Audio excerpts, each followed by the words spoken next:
Hello दोस्तों, नमस्कार। हम ही साधना, स्वागत बा आप सबके मेरे चैनल में। हम छठी मैया के गीत गावे जातनी और उम्मीद करतनी आप सबके ये गीत पसंद आई। गीत पसंद आई तो हमारे चैनल के सब्सक्राइब, वीडियो के लाइक, शेयर और कमेंट जरूर करावे।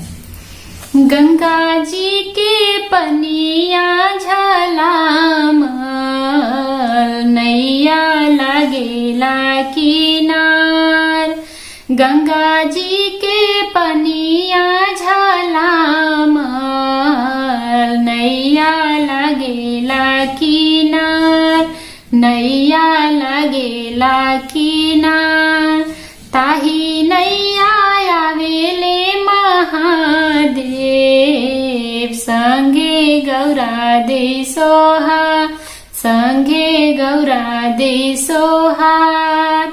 गोदिया में आवेले गणेश पूत, जैसे चंद्रमा के जो, जैसे सूरज के जो। बिनती से बोलेली गौरा दे, भैले अर्घ के बेर।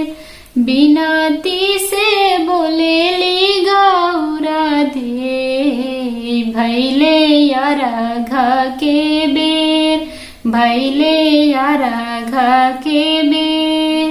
भोरा भैल मोरवा बोले, उठी स्वामी जी हमार, उठी स्वामी जी हमार।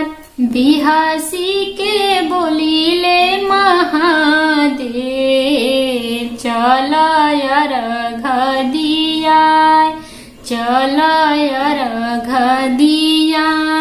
कर जोड़ी करिले बिनतिया, सूरज बाबा होखिना सहाय, आदित्य बाबा होखिना सहाय।